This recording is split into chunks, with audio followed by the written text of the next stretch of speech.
सभी पत्रकार बंधुओं का हार्दिक अभिनंदन।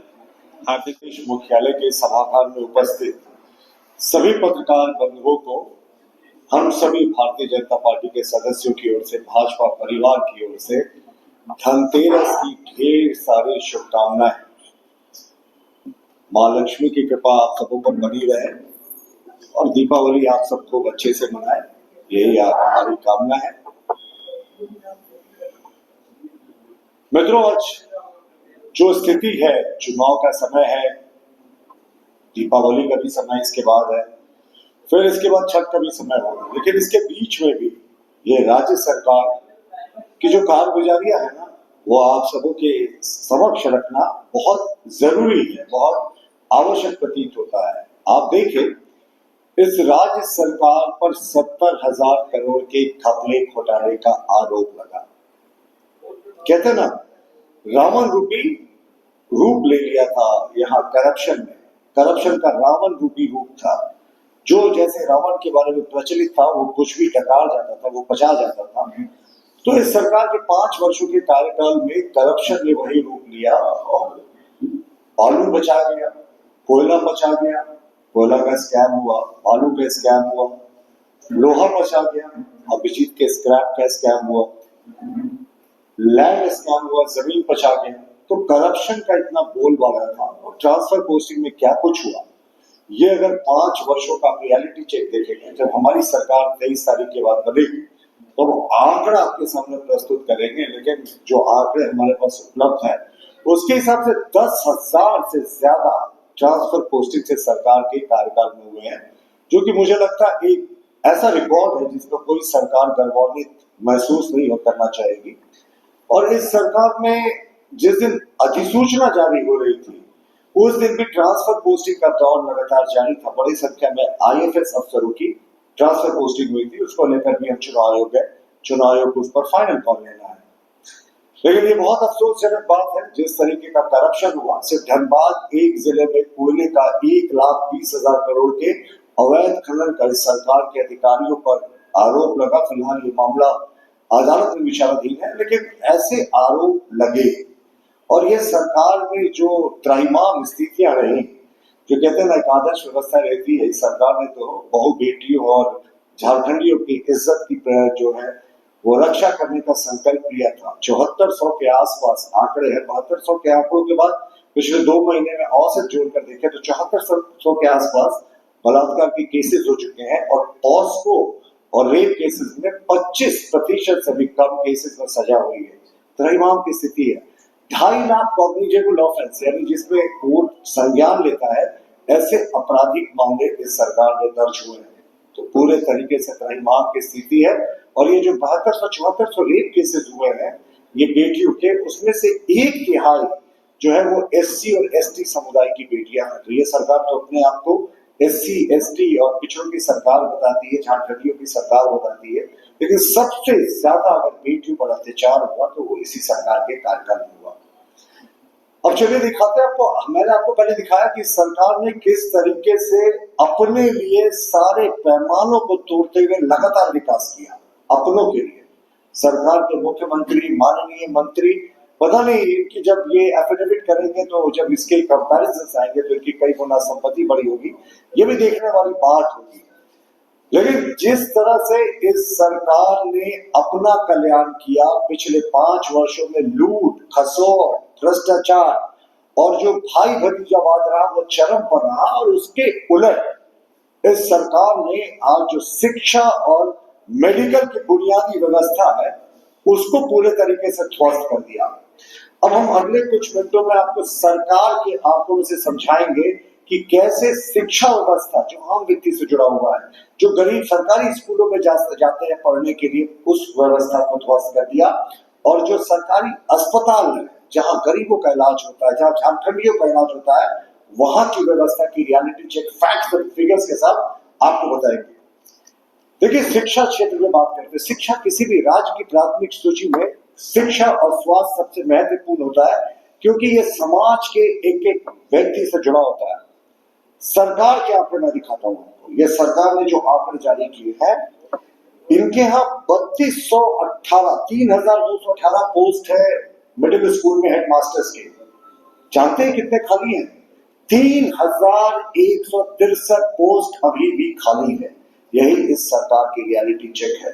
ये इसी सरकार का आंकड़ा है, सरकार ने जो आधिकारिक रूप से जारी किया है, यानी 96% मिडिल स्कूलों में कोई पूर्णकालिक जो प्रिंसिपल है या हेडमास्टर है वो है नहीं। अब आप देखिए, प्रिंसिपल नहीं होने से क्या बुनियादी समस्याएं होती है, किसी को बताने की आवश्यकता नहीं है। शिक्षा की गुणवत्ता पर असर होता है, बच्चों की शिक्षा ठीक से नहीं हो पाती है, फिर वो कम्पीट नहीं कर पाते हैं। तो जिस राज्य में सरकार ने पिछले 5 वर्षों में जो मिडिल स्कूल के प्रिंसिपल है 96% उनके पद को खाली रखा है, क्या उस सरकार को सत्ता में रहने का या दोबारा लौटने का हक है? उसके बाद अगर कुल टीचर्स की बात करें, सभी middle, high school, primary teacher सब मिलाकर, आपको जानकर आश्चर्य होगा कि 68% वैकेंसीज अभी भी जो टीचर्स हैं उनकी शिक्षकों की कमी हो और सरकार ने इसके लिए कोई महत्वपूर्ण कार्य योजना के अंतर्गत नियुक्तियां नहीं की हो, उस सरकार से क्या उम्मीद कर सकते हैं? क्या इस सरकार को लौटना चाहिए जिसने शिक्षक को बैठा दिया?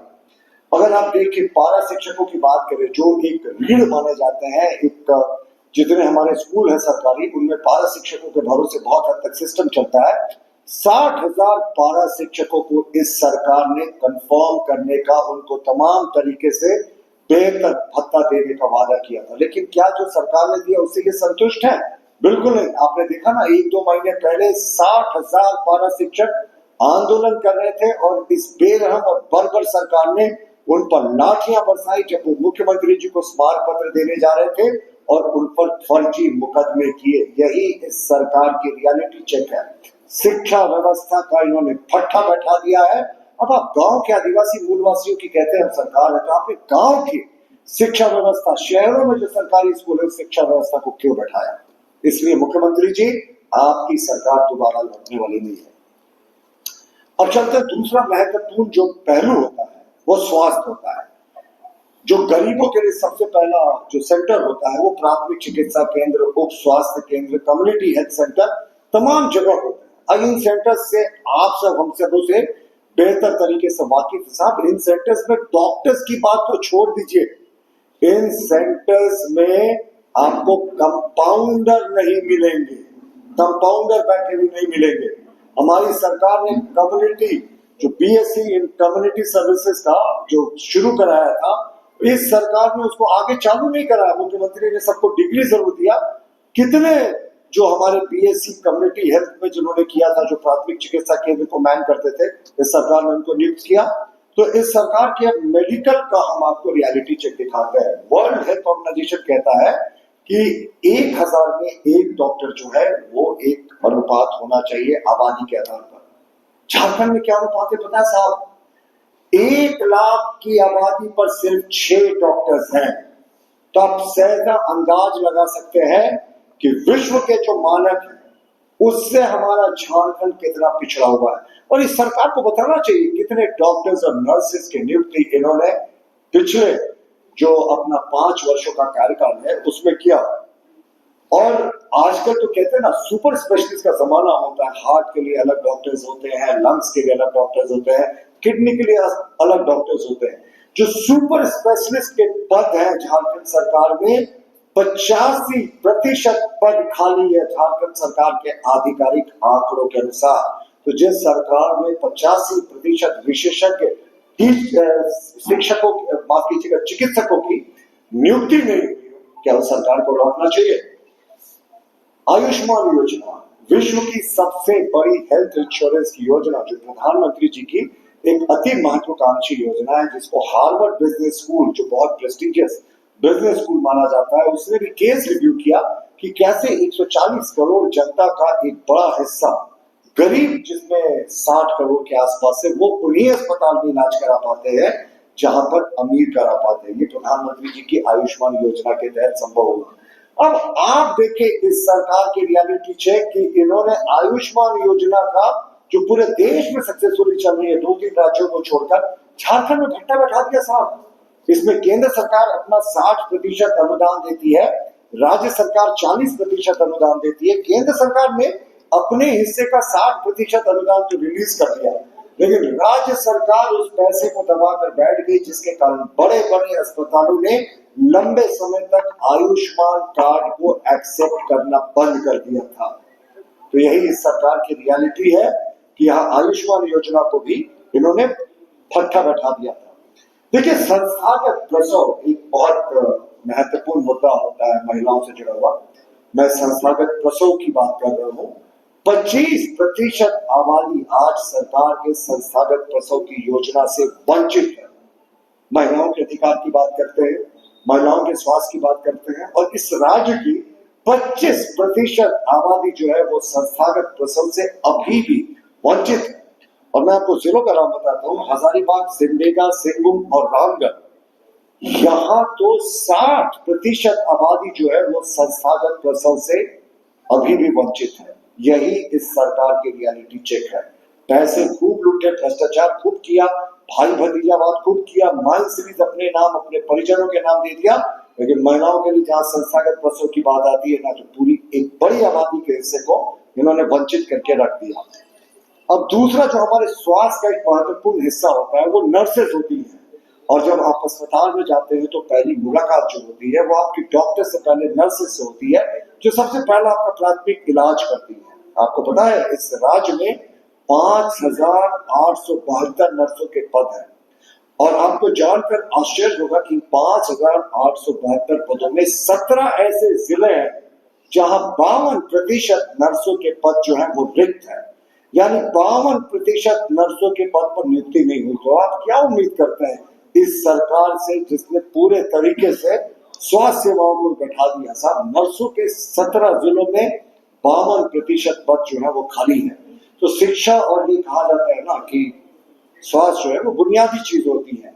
108 न्यूज़पेपर रिपोर्ट्स में कि किस तरीके से 108 एम्बुलेंस की व्यवस्था को पूरे तरीके से ध्वस्त कर दिया गया। खटिया में टांग कर मरीजों को ले जाया जाता है।